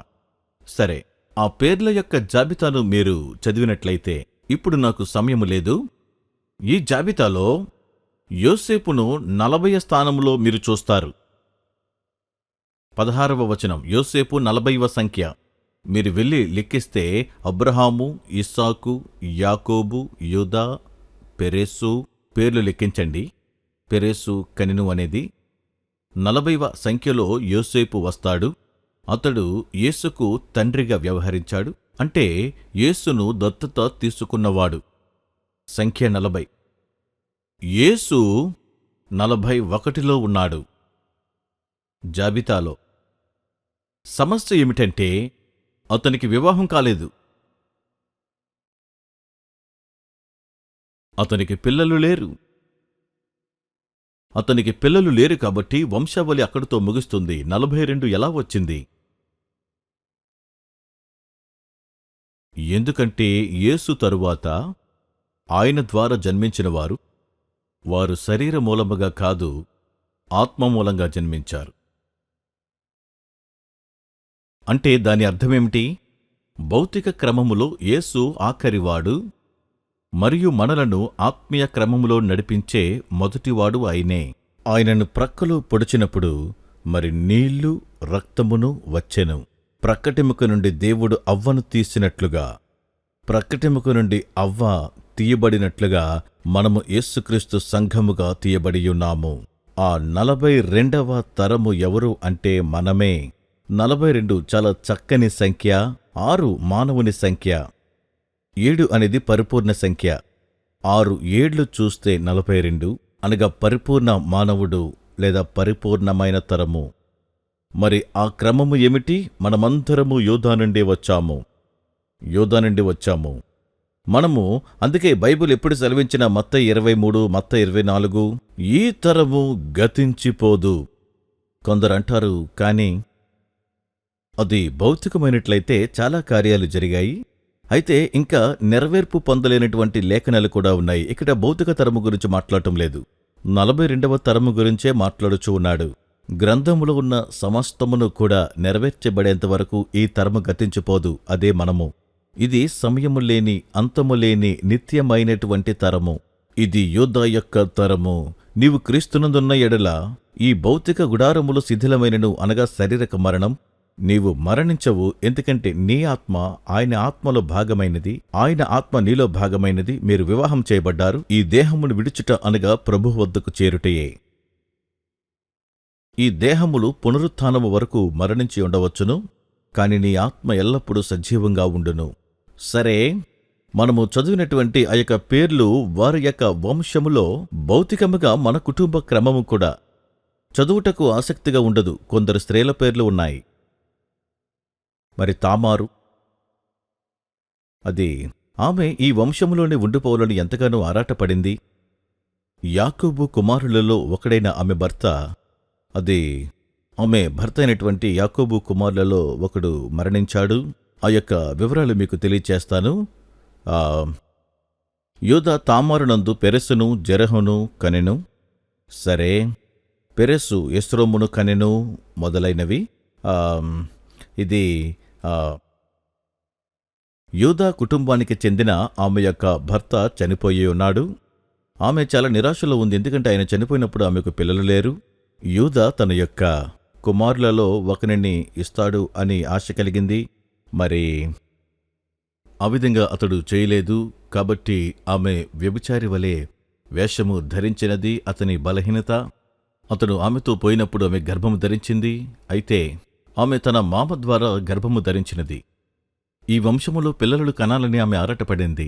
ఆమె పెరెస్ అనే కుమారుని కన్నది. దానికి విజృంభణ, పురోగతి అనే అర్థము. ఇది అంత మంచి చరిత్ర కాదుగాని కొందరు ఈ వంశావళిలో ప్రవేశించడానికి చాలా ఒత్తిడి కలిగించారు. మరొక మాటలో చెప్పాలంటే మంచి, చెడు, వికారమైనవి అన్నీ ఇందులో ఉన్నాయి. అది మీకు ఆశ కలిగిస్తుంది. మీలో కొందరు తామారు కంటే దారుణంగా ఉన్నారు. రాహాబు గురించి ఇక మాట్లాడవద్దు. ఆమె యూదురాలైన స్త్రీ కాదు, ఆమె హెబ్రీరాలు. ఆమె యెరికో ప్రాకారముల మీద వ్యాపారము చేసుకుంటున్నది. ఆ పట్టణమును వేగిచూచుటకు యెహోషువ పంపినటువంటి ఆ యొక్క వేగుచూచువారిని ఇద్దరిని తన గృహంలో దాచిపెట్టి వారిని రక్షించినది. ఆమె ఆ వ్యక్తులను తన ఇంటిలో దాచిపెట్టి వారిని రక్షించిన దాన్ని బట్టి ఆమె ఈ వంశములో చేర్చబడియున్నది. స్త్రీలకు ఏది మంచిదో మీకు తెలుసా? స్త్రీల పేర్లు వ్రాయబడిన ఏకైక వంశావళి ఇదే. అనగా దేవుడు పురుషులకు మాత్రమే ప్రాధాన్యత కాదు, స్త్రీలు, పురుషులు అందరూ ఏకముగా కలిసి దేవుని యొక్క ఉద్దేశాలను నెరవేర్చాలని కోరుచున్నాడు. మీకు అర్థమవుతుందా? ఇది చాలా ప్రత్యేకమైన అభిషేకము. అది ఇక్కడ మనము చూస్తూ ఉన్నాం. మరియు ఇది 42వ తరము అని పిలుస్తున్నాము. మంచిది. సరే, ఈ తరము యొక్క కొన్ని స్వభావ లక్షణాలు గురించి మనం తెలుసుకుందాం. వంశావళి క్రమంలో ఇది మొదట ఉంచబడిందని చెప్పాను. ప్రత్యక్ష గుడారములో సంఖ్యాకాండం 1వ అధ్యాయము 26, 27లో చదవవచ్చు. సంఖ్యాకాండము 10, 14, వారికెప్పుడు మొదటి స్థానమునే ఇచ్చారు. యూదీయుల పాలెపు ధ్వజము వారి సేనల చొప్పున ముందర సాగెను. అమ్మీనదాబు కుమారుడైన నయస్సోను ఆ సైన్యమునకు అధిపతి. అమ్మీనదాబు కుమారుడు. దేవుడు కార్యాలు చెయ్యాలి అనుకున్నప్పుడు ఈ అభిషేకం ఎప్పుడూ కూడా ముందు వరుసలో ఉన్నది. అందునిమిత్తమే ఏలియా ఆయన యొక్క చరిత్ర మనకు తెలీదు. ఏలియా ఆత్మ మరి అక్కడికి వచ్చినప్పుడు అది మొదట ఏమి చేస్తున్నదంటే మార్గమును సిద్ధము చేస్తూ ఉన్నది. వంకర త్రోవలను అది సరళము చేస్తున్నది. ప్రపంచములో సమస్యలన్నీ పరిష్కరించును. అప్పుడు ప్రభు వస్తాడు.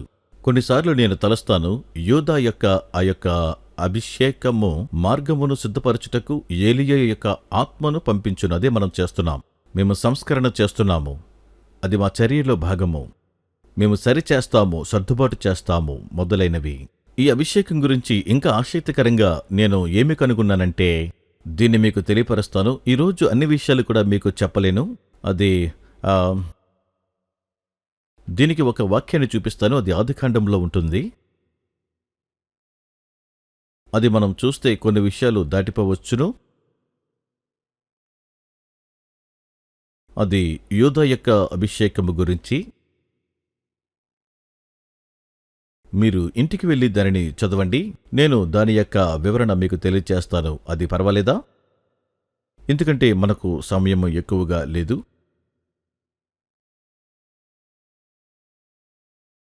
అయితే యూదా తన కుటుంబంలో ఎలాగూ ప్రాముఖ్యత పొందాడో తెలిపే కథ ఇది. యోసేపు బానిసగా అమ్మబడ్డాడని మీకు తెలుసు. అతడు గొయ్యిలో పడద్రోయబడినప్పుడు అతని యొక్క అన్నదమ్ములు ఆయనను పట్టుకున్నప్పుడు అతనిని చంపాలనుకున్నారు. వారందరూ కూడా అలాగు తలంచినప్పుడు యూదా వారితో అక్కడ లేడు. యూదా వారి యొద్దకు వచ్చినప్పుడు మిగిలిన వారందరూ కూడా వారు నిర్ణయం తీసుకున్నారని అతడు తెలుసుకున్నాడు. ఈ అబ్బాయి తండ్రి చేత ప్రేమించబడ్డాడు. మనలను సరిగా చూసుకోలేదు. ఇతరిని తీసివేస్తే మన తండ్రి మనలను ఎక్కువగా ప్రేమిస్తాడు. హత్య చేయాలనే ఆలోచన ఉంది. యూదా వచ్చి ఆ విధంగా చేయవద్దు అన్నాడు. అతనిని మనము ఒక బానిసగా అమ్మివేద్దాము, కాని వాణిని చంపవద్దు. అందరూ చంపాలనుకున్నారు. కాని యూదా ఎప్పుడైతే చెప్పాడో వారందరూ విన్నారు. మీకు అర్థమవుతుందా? మీరు దాన్ని చదవచ్చు. మంచిది. తరువాత యోసేపు అక్కడి నుండి ఆయన ఐగుప్తునకు వెళ్ళియున్నాడు. కొన్ని విషయాలలో పైకి ఎదిగాడు. మరికొన్ని చీకటి అనుభవాలు. కాని చివరికి సింహాసనం పొందాడు. ఇప్పుడు అతడు అత్యంత శక్తివంతమైన వ్యక్తి. ఐగుప్తు దేశములోనే 2వ అధికారము కలిగినటువంటి గొప్ప వ్యక్తి. ఆయన ప్రధానమంత్రి, ఆర్థిక నాయకుడు. విధానాలు రూపొందిస్తూ ఉన్నాడు. అతడు అత్యంత శక్తివంతమైన ఆర్థిక వ్యవస్థలను రూపొందిస్తున్నాడు. అవి ఐగుప్తును భూమి మీద అత్యంత శక్తివంతమైన భూస్వామిగా రూపొందించాయి. భూమిని నియంత్రించారు, అంటే ప్రపంచాన్ని శాసించారు. మరి అదే యోసేపు చేస్తున్నాడు. ఒకరోజు తన జీవితంలో ఒక పెద్ద కుదుపు. తన అన్నలు వచ్చుట చూశాడు. మరి తన అన్నలు వచ్చుట చూసినప్పుడు అతడి యోసేపు అని తన అన్నలు తెలుసుకోవడం అతనికి ఇష్టము లేదు. వారు గుర్తుపట్టలేదు. అతడు వారికి అనేకమైన పరీక్షలు పెట్టియున్నాడు. చివరికి వారితో లేనటువంటి బెన్యామీనును తీసుకురావాలని వారిని ఒప్పించాడు. బెన్యామీను తన తండ్రితో కానాను దేశంలో ఉన్నాడు. మరియు అతడు ప్రత్యేకమైన కుమారుడు, యాకోబు యొక్క ప్రియమైన కుమారుడు. కాని బెన్యామీనును తన యొద్దకు తీసుకురమ్మని వారిని ఒప్పించాడు. మరి వీరు తిరిగి వెళ్ళి వారికి ఆహారం అయిపోయినది కనుక మరల ఆహారం కొరకు వెళ్ళాలి, ఐగుప్తుకు వెళ్ళాలి, కరువు కాబట్టి. కాని వారి తండ్రి బెన్యామీనును వెళ్ళనివ్వలేదు. కాని వారు తన తండ్రితో ఈ విధంగా మాట్లాడారు, తండ్రి, ఈ అబ్బాయిని మేము తీసుకుని వెళ్ళకపోతే అక్కడ అధికారి మనకు ఆహారమును పెట్టడు. సహోదరులందరూ కూడా తండ్రితో మాట్లాడుతున్నా కూడా అతడు వినలేదు. అప్పుడు యూదా లేచి అన్నాడు, తండ్రి, ఈ అబ్బాయి క్షేమంగా ఉంటాడని నేను హామీ ఇస్తున్నాను. ఇతడిని మీరు పంపండి. యూదా మాట్లాడినప్పుడు తన తండ్రి కూడా విన్నాడు. మనం యూదాను స్తుతిస్తారు అని చదివాము. నీ సహోదరులు మాత్రమే నీ మాట వినుట కాదు, మరి నీ తండ్రి కూడా, నీకు జన్మనిచ్చినవాడు కూడా మాట వింటాడు. మంచిది. సాంకేతిక పరంగా చెప్పాలంటే యూదా మాట్లాడినప్పుడు నేను ఒక ప్రవచనం గుండా మీకు చెప్పలేదు. అది ద్వితీయోపదేశకాండం 33లో యూదా గురించి. మోషే యోధా గురించి చెప్పినప్పుడు అన్నాడు, యెహోవా యోధా మనవి చేయగా నీవు వింటావు. మరొక మాటలో యోధా మాట్లాడినప్పుడు అతడు దేవుడిని కూడా స్పందింపచేయగలడు. మన ప్రార్థనకు జవాబు ఇవ్వరని నా ఉద్దేశం కాదు, కాని ఆయన స్వరంలో ఏదో ఉంది, అది దేవుని ఉత్తేజపరిచి ఆయన కృపతో ఆయన హృదయాన్ని మనవైపు నాకు త్రిప్పుతుంది. ఆయన కృపతో నేను దీన్ని చూశాను, నేను ఈరోజు ఏం మాట్లాడుతున్నానో నాకు తెలుసు. తరువాత బెన్యామీను తీసుకువెళ్లారు. వారు యోసేపు వద్దకు వానిని తీసుకువెళ్లారు. అతడు యోసేపు అని వారికి తెలీదు. మరి యోసేపు బెన్యామీనును చూసినప్పుడు అతడు భావోద్వేగానికి గురయ్యాడు. కాని అతడు దానిని బయటకు కనబడనివ్వలేదు. అతడు తన అన్నలను పరీక్షించుటకు కొన్ని కార్యాలు చేశాడు. వారు వెలుచు ఉన్నప్పుడు బెన్యామీను యొక్క ధాన్యపు సంచిలో పాత్రలు పెట్టాడు. ఆ సంచులను వెతుకుట కొరకు మరల తన సైనికులను అతడే పంపియున్నాడు. వారు వెదకి బెన్యామీను సంచిలో ఆ పాత్రను సంచిని కనుగొన్నారు. ఇప్పుడు బెన్యామీనును వారు ఐగుప్తుకు తిరిగి తీసుకెళ్లాలి. ఐగుప్తుకు తీసుకువెళ్ళినప్పుడు అప్పుడు యోసేపు, ఇంతటి దయకు మీరు ఎలా ద్రోహం చేశారు అన్నాడు. నేను మీకు దయ చూపాను, మీరు నా పాత్రను నా ధనము దొంగలించారు. నేను బెన్యామీనును నా యొద్ద ఉంచుకుంటాను. నేను చెరసాలలో అతని ఉంచుతాను. అతడు దొంగ, నన్ను మోసము చేసి దొంగిలించాడు. మిగిలిన సహోదరులు తీవ్ర ఆందోళనకు గురయ్యారు. తీవ్ర ఆందోళన. అప్పుడు యోధా ఐగుప్తు దేశములోనే శక్తిమంతులు ఎదుట నిలబడ్డాడు. తన సహోదరుడని అతనికి తెలీదు. లేచి నిలబడి అన్నాడు, అయ్యా, ఈ అబ్బాయి ఇంటికి క్షేమంగా వస్తాడని నా తండ్రికి నేను హామీ ఇచ్చియున్నాను. మీరు నన్ను చెరసాలలో వెయ్యండి, కాని దయచేసి వేడుకుంటున్నాను, ఈ అబ్బాయిని మాత్రం వద్దు. ఎందుకంటే నా తండ్రి ఇతడిని ప్రేమిస్తున్నాడు. ఇతడు తన జీవితంలో లేకపోతే నా తండ్రి జీవించలేడు. అప్పుడేమైందో తెలుసా? యోధా మాటలకు యోసేపు ఎంతగానో కదిలించబడ్డాడు. అతడు అప్పుడు ఎలుగెత్తి ఏడ్చాడు. అప్పుడు తానెవరో బయలుపరుచుకున్నాడు. ముఖ్యాంశమేమిటి? యోధా మాట్లాడినప్పుడు ప్రధానమంత్రులు, దేశ అధ్యక్షులే వింటున్నారు. ఈ కాలంలో మీరు చూస్తారు, యోధా ఆత్మ ఈ భూమి మీదకి రావలసిన రీతిలో తిరిగి వచ్చినప్పుడు మీరు చూస్తారు, అధ్యక్షులు, రాజులు, ప్రముఖ పారిశ్రామికవేత్తలు, శక్తివంతమైన నాయకులు, ప్రభావవంతమైన ప్రజలు వారు వచ్చి అడుగుతారు, దేవుని సంగతులు మాకు తెలియపరచండి. నీవు మాట్లాడినప్పుడు నీ ఆలోచన వెంబడిస్తారు. ఎందుకు? అది యోధా సామర్థ్యము గురించి కాదు, అది దేవుని కృప. మరొక ఉదాహరణ ఇస్తాను. ఆదికాండంలో అక్కడికే చేరుకోవాలనుకుంటున్నాను. అప్పుడు సమాచారము ఇంటికి చేరింది. సహోదరులు వెళ్లారు. మరి యోసేపు తండ్రికి సమాచారమును పంపియున్నాడు. తండ్రికి చెప్పండి, ఆయన కరువులో జీవించడం నాకు ఇష్టమలేదు. గోషాను అనే ప్రాంతాన్ని అతని కొరకు సిద్ధపరిచాను. అక్కడ సమృద్ధిగా మీకు కావలసినవన్నీ ఉన్నాయి, వచ్చి అక్కడ ఉండండి. ఆ రోజుల్లో ఒక కుటుంబంలో 70 మంది మాత్రమే ఉండేవారు. 70 అనేది ప్రపంచవ్యాప్త కదలిక సంఖ్య, లేదా 72. బైబిల్ సంఖ్య పరంగా చూస్తే అది ప్రపంచవ్యాప్తి. అయితే 70 మంది వారు ఐగుప్తు యాత్ర మొదలుపెట్టారు. ఐగుప్తులో గోషానుకు వెళ్లారు. అయితే ఇక్కడ యాకోబు చాలా ప్రత్యేకమైన పని చేశాడు. అతడు యోధాను పిలిచి యోధాతో అంటున్నాడు, నీవు నా ముఖమును ఐగుప్తు వైపుకు మళ్లించాలని కోరుచున్నాను. లేఖనములో మనం చూద్దాం. ఎవరైనా చూడండి. ముఖమును మళ్లించుమనే మాటకు ఎర్రా అనగా నాకు ముందుగా వెళ్ళు. మరి కరువులో మనలను పోషించేటువంటి ఆ దేశమునకు మనమంతా కలిసి వెళ్ళుచుండగా మనకు అడ్డు వచ్చినటువంటి ఆటంకములను బాణములతో కొట్టుము. ఇప్పుడు దానిని అతడు చేయనక్కర్లేదు. ఎందుకంటే మిగిలిన అతని 11 మంది సహోదరులకు ఐగుప్తు యొక్క దారి వారికి తెలుసు. అతడు ఆ విధంగా చెప్పక్కరలేదు. యోధాను పిలిచి నీవు నాకంటే ముందుగా వెళ్ళు అని చెప్పక్కరలేదు. ఎరా అనే మాటకు అర్థము బాణములు వేయటము, దారి అడ్డంకులు తొలగించడం. మరి పునాదులు వేయడము, మార్గమును సిద్ధము చేయుట, దారికి నీరు పోయుట అనే అర్థం కూడా ఉంది. మరియు దాని అర్థము మార్గమును సిద్ధము పరిచేటువంటి మాటలు ప్రకటించు. ఎందుకనగా ప్రపంచవ్యాప్త 70 మంది కుటుంబము స్వాస్థ్యములో జీవించుటకు వస్తున్నారు. అంటే ఆ కాలములో వారు జీవించే స్వాస్థ్యము. ప్రవచనాత్మకంగా దాని అర్థము ఏమిటి? దాని అర్థము ఇలాగున్నది: ప్రపంచ సమాజములో దేవుడు కార్యములు చేయాలని అనుకున్నప్పుడు దేవుడు సమాజమును ముందు ఉంచడు, కాని దేవుడు అపోస్తలులను ముందుగా ఉంచుతాడు. వెళ్లి ప్రజల కొరకు మార్గము సిద్ధపరచమని వారిని పంపుతాడు. అందుకే అపోస్తలుడైన పౌలు, పేతురు అటువంటి వారు ముందుగా వెళ్లారు. కొన్నిమార్లు వారు చిన్న బృందంగా వారు వెళ్లారు, కాని వారు ముందుగా వెళ్లి మార్గాన్ని సిద్ధము చేశారు. కాబట్టి తరువాత బృందము వారందరూ కూడా వచ్చి అంతటా సువార్తను ప్రకటించారు. ముందు చెప్పాను కదా, మనం ముందుగా సువార్తికులను పంపుతాము. ఆదిమ సంఘం సువార్తికులను ముందుగా పంపలేదు, అపోస్తలులను ముందుగా పంపినది. ఎందుకంటే అపోస్తలి కృప ఏమి చేస్తుంది? ఆ ప్రాంతంలో ఉన్న దుష్టశక్తులను నిర్వీర్యం చేస్తుంది. అప్పుడు మిగిలిన వారందరూ సులువుగా వెళ్ళగలుగుతారు. అందుకే మీరు చూస్తారు, యూదా ఎప్పుడూ కూడా ముందుగా పెట్టబడ్డాడు.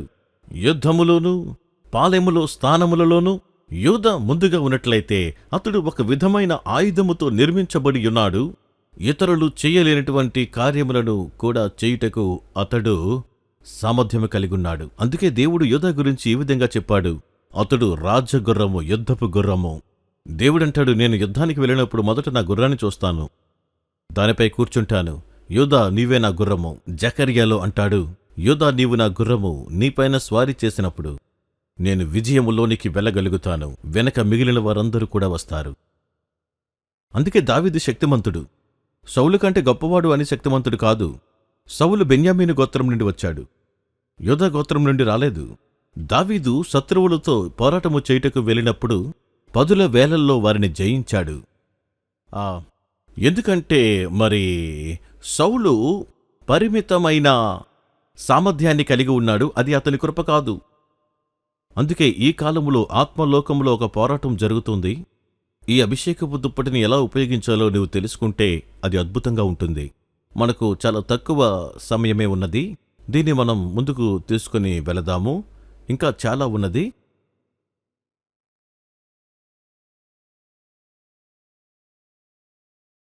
మీకు హోంవర్క్ ఇస్తాను, ఎలా ఉంటుంది? సరే, నేను చెప్పినవన్నీ కూడా మీరు చదవాలి అనుకుంటే ఆదికాండం 43 చదవండి. 37 నుండి 43 అదంతా మీరు చూడవచ్చు.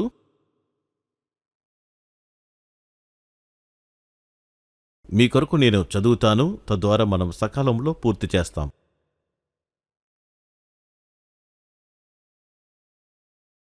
అపోస్తలిక్ కాలము యొక్క స్వభావము మరియు ఆత్మ. మీకు తెలుసు కదా, బైబిల్ సెలవిస్తుంది, అంత్యదినాల్లో దావీదు యొక్క ప్రత్యక్ష గుడారాన్ని మరలా కడతాను అని చెప్పాడు. కొందరు అనుకుంటారు ఆరాధన, పాటలు పాడడం, ప్రార్థన చేయడం అని తలస్తారు, కానీ అది కాదు. దావీదు యొక్క ప్రత్యక్ష గుడారము అని అనగా దావీదు కార్యాలు చేయుటకు సహకరించిన కృపా స్వరూపాలను లేదా ఆ గృహాన్ని పైకి తీసుకురాబోతున్నాను. అది ఒక రాధ్యము కావచ్చు, లేదా అది దావీదు యొక్క ఆత్మ కావచ్చు. అంత్యదినాల్లో దావీదు యొక్క ప్రత్యక్ష గుడారాన్ని పైకి తీసుకువస్తాను. కాని నీవు దావీదు గుడారము గురించి మాట్లాడకూడదు. అది యోధా గోత్రము నుండి దావీదు యొక్క ప్రత్యక్ష గుడారం. కాబట్టి దేవుడు ఈ యొక్క అంత్యదినాల్లో, అవును, ఆయనకు ఎఫ్రాయిము అభిషేకం కావాలి, లేవి అభిషేకం కావాలి, కానీ అది అపోస్తలిక్ అభిషేకము చేతనే ముందుకు నడిపించబడాలి.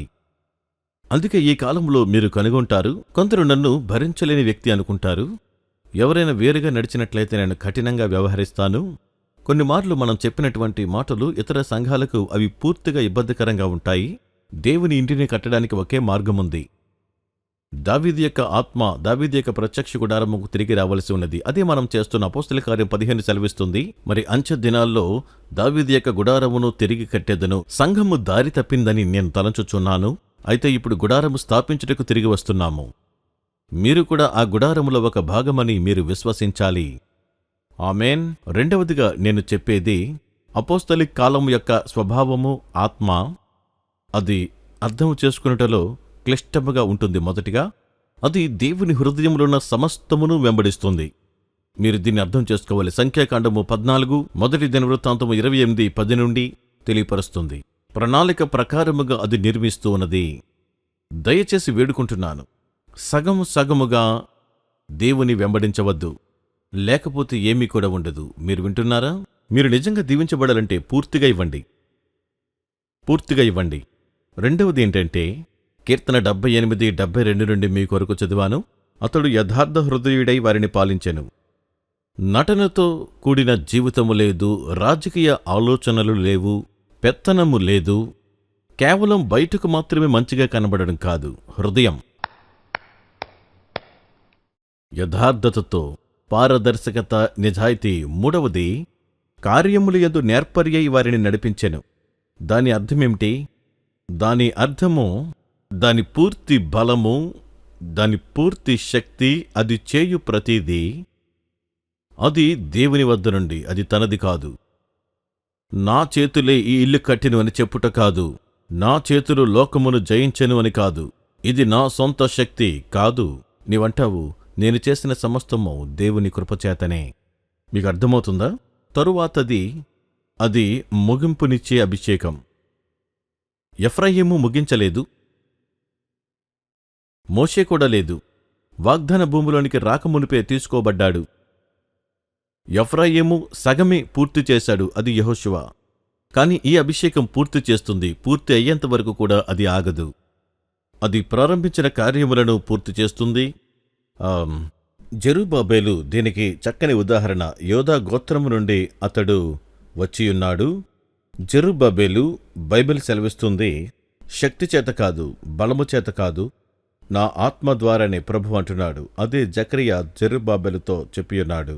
మరి అతడు అడుగుతున్నాడు, ఇది ఎలాగు జరుగును, ఇది ఎలాగు జరుగును అంటే, కృప కలుగునుగాక, కృప కలుగునుగాక అని కేకలు వేయట ద్వారా వారు రాయిని ఉంచుతారు. ఇది పునాదులు వేయట కాదు, పూర్తి చేయుట, భవన నిర్మాణమును పూర్తి చేయుట. ఇది దేవుని ఇంటి ఎడల లోతైన ఆశలు కలిగి ఉన్నది, దానిలో త్యాగములు చేయుట అని వెలయున్నది.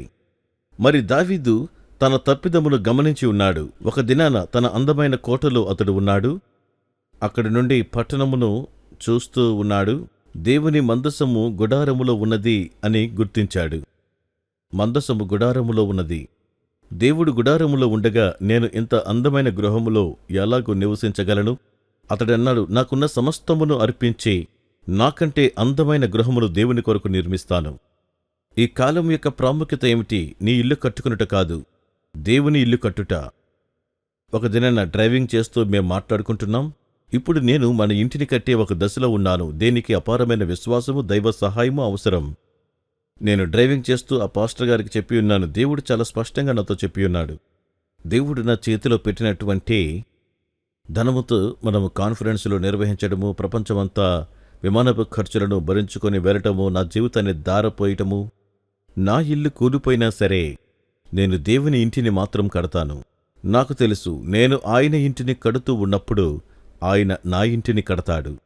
మీకు అర్థమవుతుందా? ఆ విధంగా మనం దానిని చూడాలి. ఈ సంవత్సరం నీ ఆసక్తి గురించి ఆలోచించవద్దు, ఆయన ఆసక్తి గురించి ఆలోచించు. దేవుడెవరికి రుణస్థుడు కాదు. మీ ప్రక్కవర్త చెప్పండి, దేవుడు రుణస్థుడు కాదు. ఆయన రుణం ఉండడు. నీవు ఎంత ఎక్కువ ఆయన కొరకు చేస్తావో అంత ఎక్కువ ఆయన నీ కొరకు చేస్తాడు. ఆయన శాతముల రీతిగా ఆశీర్వదించడు, అనేక రెట్లుగా ఆశీర్వదిస్తాడు. నీ జీవితాన్ని ఆయనకిస్తే ఆయన జీవితాన్ని నీకిస్తాడు. దేవుని ఇల్లు కడతానని దావీదన్నాడు. 2వ సమూయేలు 7:2, 1 దినవృత్తాంతం 22:1. అపోస్తలిక ఆత్మీయ స్వభావం మరియు లక్షణాలు సందర్భంలో చివరగా చెప్పబోయే అంశం ఇదే. అది ఈ కాలములో మనం కలిగి ఉన్న శక్తివంతమైన సాధనం. అది పలుకుబడిన వాక్యపు శక్తి. ఇది అనుకూల ఒప్పుకోలు కాదు, పేరు చెప్పి సొంతం చేసుకోవడం కాదు. అది మనము మాట పలికినప్పుడు దేవుని హస్తం ముందుకు వెళ్తుందని తెలుసుకొనుట. మనము చెప్పినది జరుగుతుంది. మీరు విశ్వసించాలి. దేవుని యొక్క శక్తి నీ నోటిలో 2 గల ఖడ్గము. న్యాయాధిపతులు 1లో చూస్తే యోధా ముందు అన్నప్పుడు దేవుడు ఇది చెప్పియున్నాడు.